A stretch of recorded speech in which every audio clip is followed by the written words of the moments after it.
Lords and ladies, I think we got a very nice surprise tonight. The reveal trailer of the final chosen of the Absolute, namely Orin, the one associated with Bhaal. And I'd like to say that my predictions about her have turned out to be largely true based on the evidence we can see, that she is a completely psychopathic murderer and pretty unreasonable all in all, especially compared to the other two antagonists, Ketheric Thorm and Gortash. In my video about the possible alliance with Gortash, I pointed this out, that Orin is probably the least likely candidate in terms of a solid alliance, let alone becoming a companion, and I think the evidence in this trailer more or less proves that. So we're going to break down what we can in this trailer. It's not that long, but the first thing I want to say about Orin is that I'm pretty sure I know what she is, as in I'm pretty sure of the race that she belongs to, and I believe she's a changeling. Now, am I 100% sure about this? No. But the fact that she's a shapeshifter, and her appearance that we see in this trailer resembles very much that of a changeling. The changelings you can see in art are typically depicted as having pale skin, translucent white or gray eyes, and she seems to fit those criteria. So my working theory based on the evidence is that she's in fact a changeling assassin, utterly devoted to Bhaal, and completely nuts on top of that. With that said, let's launch into the breakdown of the individual parts of the trailer.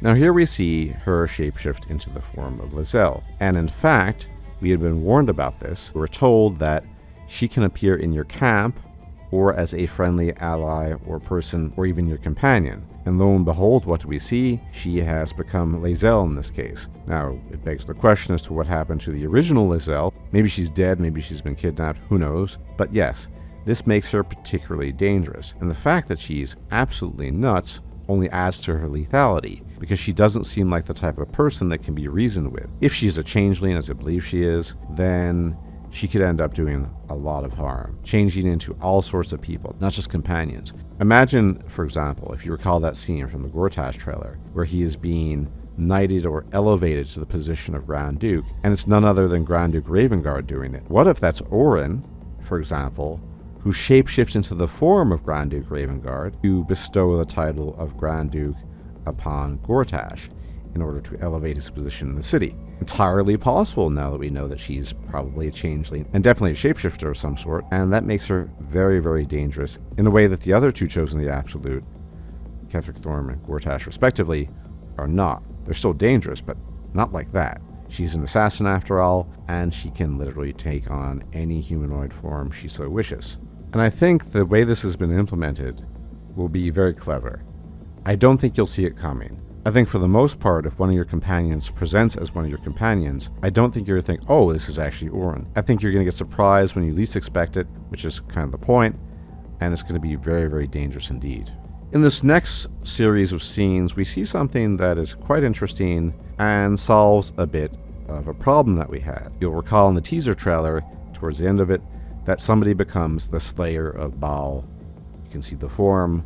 I used it for a thumbnail. And now we know probably who that is. It's Orin. She says, "Death to my flesh, to your unholy purpose." That purpose being becoming the avatar of Bhaal, in this case the Slayer. There was originally some confusion about this. Many speculated, myself included, that this Slayer form might actually be the Dark Urge, but it turns out, based on the evidence we have now, that it is probably Orin, in fact. And she really enjoys, it seems, becoming the Slayer, because she is a absolute nutsoid, fanatical devotee of Bhaal. Now, in this next series of scenes, we see something that I think is personally very important as far as the story is concerned and the politics of the story, something I've addressed in a few videos, specifically the nature of the alliance between these three chosen of the Absolute.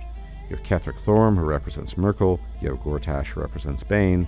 Now we have Orin, who represents Bhaal. And surprise, surprise, even though we can't hear exactly what they're saying, they do not look like they're getting along very well. And their relationship is obviously a fractious one. You can see the friction. In fact, we can actually see a scene in this trailer where Orin is pointing her dagger at Ketheric Thorm, saying to him, "His crypt breath sings to my sinews again, again, and again." Now, of course, this is referring to Ketheric Thorm. Ketheric Thorm's breath stinks of the crypt.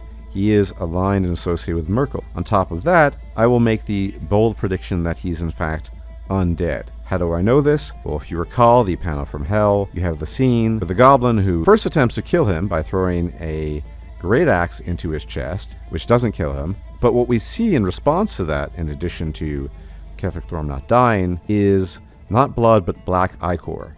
And black ichor reminds me, frankly speaking, of the undead.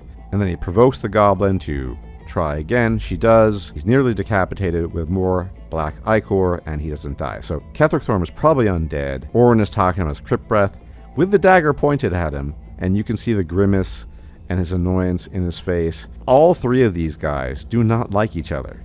They are working with each other grudgingly, probably because they believe in the ultimate purpose behind the Absolute, but they're not friends with each other, and I think it is indeed a very brittle alliance, as Gortash might say, which, as I've said before, is ripe for the pickings in terms of align with one of them. Gortash is my best bet. He is the least otherworldly, the least associated with death, the most public, and the easiest to get along with. We have a lot of evidence for that, even though the game isn't even out yet. So that is going to be really interesting. Sowing the seeds of chaos and destruction amongst the chosen of the Absolute. I cannot wait to do that. In here we see various scenes with her daggers. Obviously, her daggers are going to be enchanted and powerful, and as the actress Maggie Robertson says, they are an extension of herself. They're personified. And given her psychosis, it makes sense. She probably sees it as an extension of her arms, for all we know. All in all, I think that in many ways she could be the most dangerous, because she is not a rational individual. You can't really negotiate with her. She is, as I predicted in my previous video, by far the most fanatical and religious of the three. We don't know officially if Ketheric Thorm worships Myrkul, or he just sees it as a pragmatic alliance, and we know nothing in specific about Gortash's relationship to Bane, but we know already that Orin is obsessed with her lord and savior, Bhaal, and is willing to sacrifice her flesh in order to give life to his unholy purpose, as it were. Couple that with the fact that she's a shapeshifter, probably a changeling, who could be literally anyone, and I think we have a contender for potentially the most dangerous of the Absolutes chosen, and I think it's also no surprise that she's been revealed last, or at the very least we will encounter her later. Now there are a few reasons for this, but the most important one would be that in Baldur's Gate 1 and 2, Bhaal played a very important role, so why not save Bhaal and the dilemma there for the finale, as it were. Very exciting stuff. One more week until release. This is going to be just absolutely epic. I can't wait. And there was some more good news today, namely that the release date has been pushed backwards, as in 2 hours earlier than we had expected. So that will be 8 a.m. Pacific Standard Time. And for those of us like myself who live in Europe, it will be 5 p.m., i.e. 1700 CET. And that's great news. The earlier, the better.